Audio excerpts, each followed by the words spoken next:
Shy Bulls podcast with the Cognac Boys. I am Cognac Boy CDubb, holding it down on another episode. And today we going to talk about Lonzo Ball and is he responsible? I know what y'all thinking, like, responsible for what? But let's get into this take right now. And if you ain't already, make sure you subscribe and hit that like button. Share it to your peoples too. But let's get into it. Lonzo Ball, man, he came back to the Bulls last night, bro. Lonzo Ball was incredible. The man hit his first two shots after 3 years missing basketball, bro. Missing NBA basketball. He hit his first two three-pointers of the game. He was fantastic, pushing the ball up the floor, making defensive plays, diving in the stands. This kid was just playing basketball out there. He wasn't hesitant.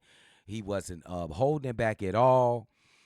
He just looked like his old self out there. I'm just going to be honest to you guys. Lonzo Ball looks like he's ready to play. Now, we got to hold our horses and because he's already said, because him and the franchise has said that he's not going to be playing back-to-backs. And his minutes will be minimized this season. Don't expect too much of nothing over 20, 25 minutes for this season unless he's just showing progress that's unforeseen.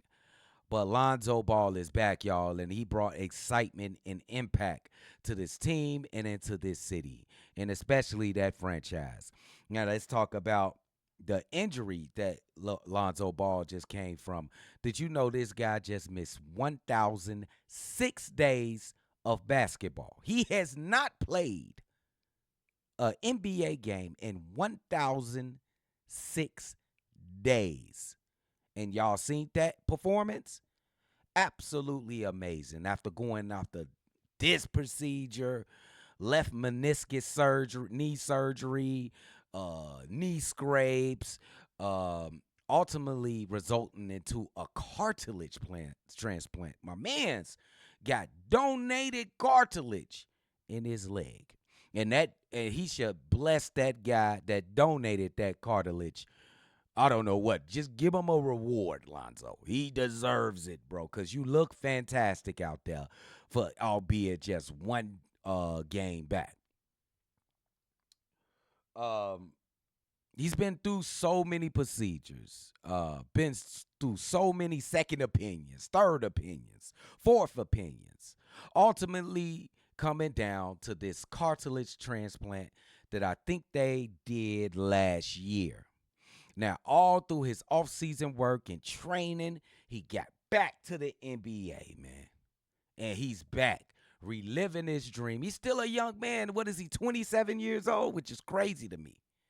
This man missed 1,006 days of NBA basketball and came back like he played in all of the preseason games. Remember, he was supposed to play earlier, but he got halted with, I think he called COVID.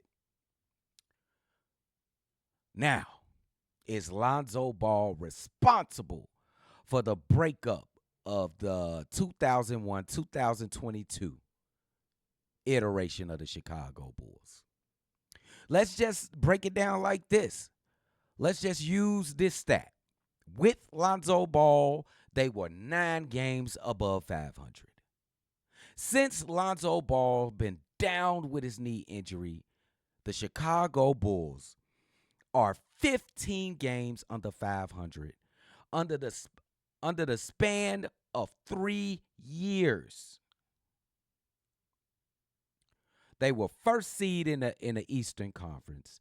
They haven't got higher than 8th in the Eastern Conference since he's been gone.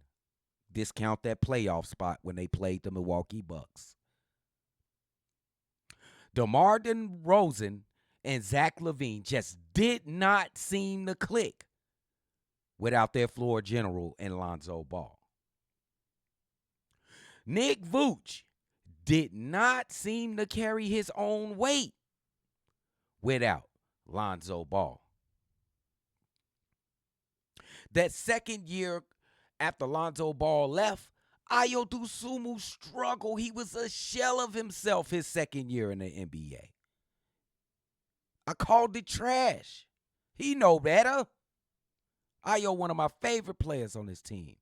But his sophomore year with the Chicago Bulls was trash. It was trash, bro. But Lonzo Ball, what happened? Okay, we back. But Lonzo Ball has to be. I don't want to just blame the guy because it looks like we got to blame somebody.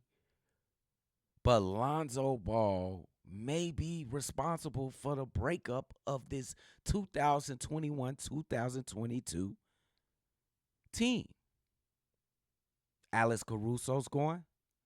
DeMar DeRozan's gone. Zach may be gone. Vooch should be gone. And Lonzo, he might be gone.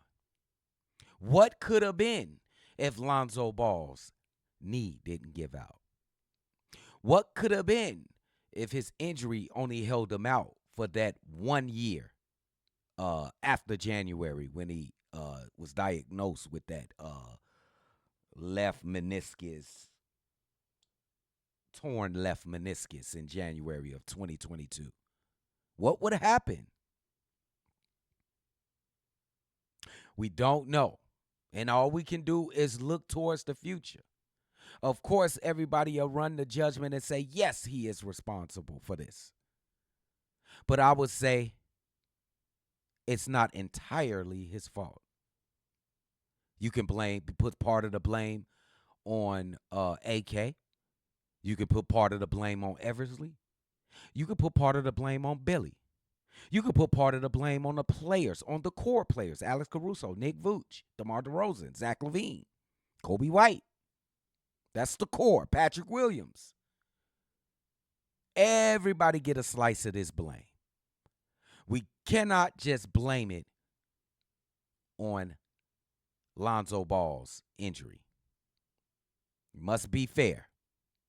Although it took a giant, enormous toll on this team, we cannot blame Lonzo Ball for this iteration of that 2021-2022 iteration of the Chicago Bulls. Didn't succeed. But we going to look to the future. Lonzo Ball right now, his role is to come off the bench and lead a very individual-based, talented base. A very individual, talented-based. Ayo Dosunmu. Talent. Matis Buzelis. Extreme talent. Julian Phillips. Dalen Terry. Jalen Smith, because they're going to start Vooch. Could you imagine Lonzo Ball running that core of talent up and down the floor, being the leader and a floor general for these guys? It's going to be a fun season. I cannot wait to see more of Lonzo Ball in this NBA on my team. Now, this is his last year on his contract. I think he owe it to us, man. You got to sign a 2-year deal or something, Lonzo. We've been waiting 3 years, bro. What if he have a good year, bro, you owe us, bro. You already got bags. You live in Chino Hills, L.A. That's where the rich people stay, in L.A. I mean, in California. You already got money. Don't you feel like you owe us, big dog? But so far, in Lonzo Ball's comeback, the opening act has been a success. Now on to chapter 1. Lonzo Ball, the return. Oh, bro, let's go. If you like what you heard, make sure you hit that like button. Make sure you pump that subscribe button. And, man, Lonzo Ball is back. Share it with your people, man. I'll catch y'all on the next one for sure.